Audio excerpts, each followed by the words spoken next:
Hey guys, Pastor Ben here with another review and reflection. Today I want to talk about a little book written by the Roman philosopher Seneca called On the Shortness of Life. This is something that I listened to recently as an audiobook, so I don't have a physical book to show you, but it's something that is freely available on LibriVox. There are actually a couple of different recordings. I can't remember the name of the reader that I listened to this on, but it was a fascinating little work. Not very long. I want to say it was 2 hours to listen to or something like that. So very accessible, broken into very short little chapters, about 4 or 5 minutes each. So it's something that you could listen to, on your daily commute or if you're out mowing the lawn or something like that. And was a very interesting read. So I want to share with you a little bit about the work and a little bit about my thoughts concerning it. So first off, On the Shortness of Life was written, as I said, by the Roman author and philosopher Seneca the Younger. His father was a famous politician.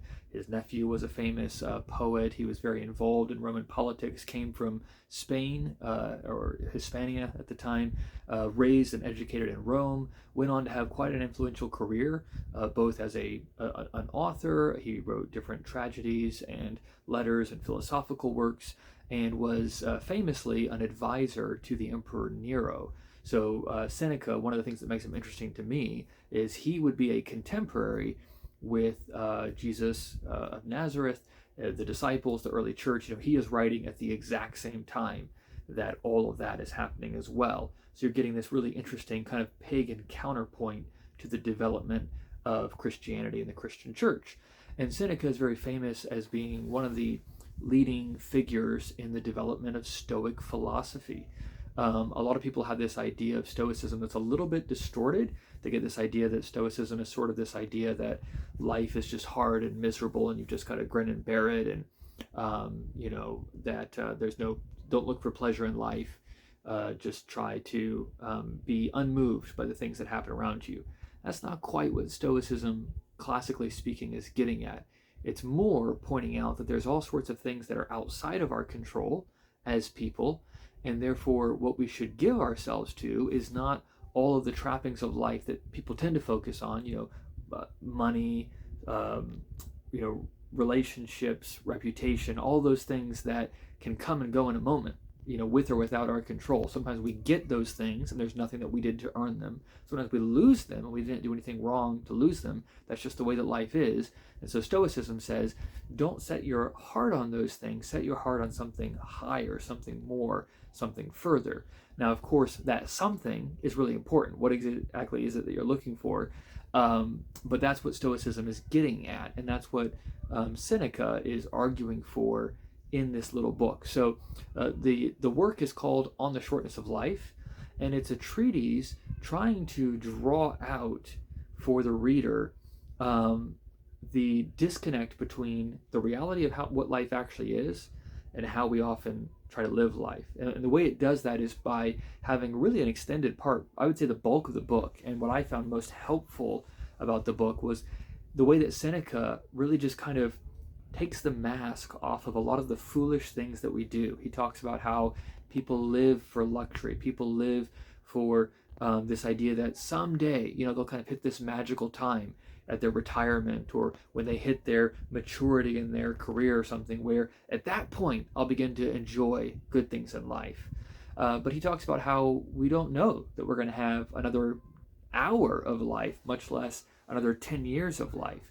We don't know if the wealth we've been accumulating is going to grow or if it's all going to be taken away in a flood or by a robber or whatever. He basically just goes through and shows how so many of the things that we put our trust in are not trustworthy, and how living life in that way for that future period that is not guaranteed. Or even worse, he talks about how we live as if death is not going to happen to us. And he talks about this disconnect again. We all know that death is real. We all know that people die, and yet we somehow function as if that doesn't apply to us. I won't really die. And we always assume we have more time. And we're always racing against the clock. And we're always surprised when the clock starts to wind down and our health declines and death comes near. And so he really says that life is something that has to be grabbed hold of right now. And we have to live in light of our death. So this is one of the big ideas he gets at early on in the book, that people think the problem is they don't have enough time. And he basically says, there's this famous quote, life is long enough if you know how to live it. And he says there's a lot of people who are going through life without really living life because they're either, just afraid of death, or they act like death isn't real. And he says, no, the wise man is the one who realizes death is real. I'm going to die. But I have this life in front of me right now to live. So that's what he's calling you to do. So again, a lot of the book is trying to draw out the kind of folly that guides a lot of people. And it's amazing to see. Again, you read this ancient Roman 2,000 years ago, and yet the kinds of human tendencies that he's marking in his day are the exact same things we see in our day. Human nature has not changed. And he does a wonderful job of exposing those things. The second part of the book, and the shorter part, is where he's kind of saying, okay, here's all the foolish things that you tend to move towards. What should you pursue? And the answer for Seneca is philosophy. He says, rather than giving yourself to reputation and leisure and all of these things in this foolish way, he sees leisure, and this is very much a classical ideal, leisure not as the freedom to do whatever I want, but the freedom to do the things that matter most, which for him are the pursuit of wisdom.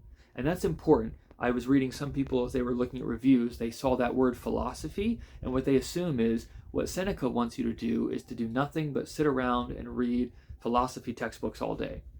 That's not quite what the classical authors are meaning. That's not what Seneca is meaning when he talks about philosophy. What he views as philosophy would encompass that, right? Reading Plato, reading Aristotle, reading Seneca, reading others. But he has in view a broader goal of the pursuit of what is true, what is good, what is beautiful. That's what wisdom is talking about. So think about philosophy not as we view it in our modern age as kind of this small subset of human knowledge, but rather philosophy in its etymological sense as the love of wisdom or the pursuit of wisdom. That's what Seneca sees as the proper and appropriate goal of life, because he says that's something that can't be taken away from you. That's something that can't be removed as your reputation rises and falls, as the economy rises and falls, as friends betray you or whatever. So there's a lot there, kind of stepping back, that as a Christian, you can really resonate with. And this is part of why Christianity has always had an interesting relationship to Stoicism. We would agree on a lot of the problems that we see in terms of the way that people live life. And there's even a certain sense in which we would see a similar solution, that rather than fixing ourselves on the temporal things around us, we should fix ourselves on the ultimate things, the eternal things, the love of wisdom. But there's also a sense in which Christianity stands very much opposed to Stoicism. And this is where I think it's really helpful for Christians to engage with these texts. And this is where I would say, as pastors, if you're a pastor listening to this video, I would really encourage you, spend some time with the Stoic philosophers. Not only because it will sharpen your own thinking, but because you'll start to see a lot of Stoic ideas popping up in our day as well. It's fascinating. If you look at the kind of top 10 books on Amazon or the New York Times bestsellers, in the kind of self-help or popular philosophy section, a lot of those authors are Stoics. Some of the ideas you'll hear from people like Jordan Peterson, for example, are drawing on Stoic philosophy. And it can sound like Christianity in some ways, but it's also important to see in other ways that it's not. And I would suggest there's two ways in which Stoicism falls short of Christian truth.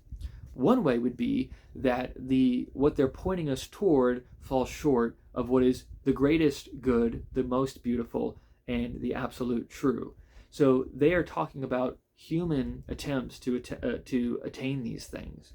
They're not locating that in the person of Jesus Christ. And this is one of the things that Christian apologists would look at the Stoic philosophers and say, you're pointing out some real problems, and you're pointing toward a better solution, but you're not getting the heart of it, which is the person Jesus Christ, right? Christ is the Logos. He's the Word. Christ is the Sophia. Think about Proverbs 8. He's wisdom. So yes, we don't want to just focus on these temporal things. We want to pursue wisdom, but that wisdom is found not in man's reflections about life and society and nature and all of those things. It's found in God's revelation of himself in the face of his Son, Jesus Christ. So that's the big contrast between Stoicism and Christianity that we have to maintain, whether we're interacting with someone like Seneca or whether we're interacting with a modern self-help author or something who is mediating some of those Stoic ideas. Second thing I would say is Stoicism often seems to downplay our connections with other people, because part of what it recognizes is every connection you have with another person is an open door for them to hurt you, which is true. Who hurts you in your relationships? Your spouse, your children, your friends, your neighbors, your coworkers. Random strangers on the street might try to beat you up, and we often live in fear of that, but that happens to very few people, especially in modern Western societies. But where you will get beat up emotionally and maybe in other ways too is by those who are closest to you, right? And Stoicism says, I'm trying to avoid pain, and so I'm removing myself from my attachment to all of these people. Well, that ends up doing a couple of things. Number one, it's a self-fulfilling prophecy, because you end up damaging those relationships for fear that those relationships will damage you, right? You're inflicting pain on others so that they won't inflict pain on you. It's that kind of self-protection that ends up not actually protecting you and hurting those around you. What it also does is it kind of absolutizes you as an individual. My goal is self-preservation. My goal is avoiding pain. My goal is having a fulfilled life of philosophy, and I don't really care about other people around me.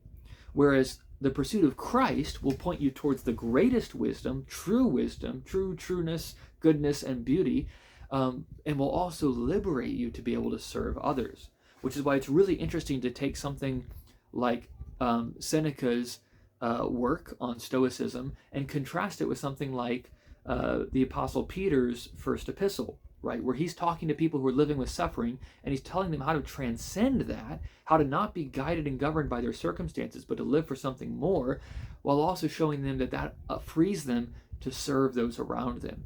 So again, it's really interesting to bring Christianity and Stoicism into conversation with each other, because you'll find some overlap, but there's also some really critical differences underneath the surfaces. And so I would encourage everyone, whether you're a student of philosophy, whether you're interested in theology, whether you're a Christian living the Christian life, or especially a Christian leader, to engage with some of these ancient works. And one of the benefits of someone like Seneca is he's just a really good writer. Very dynamic, very clear, very lucid. So I would highly recommend, if you have a few hours, take some time to listen to or to read Seneca's book on the shortness of life.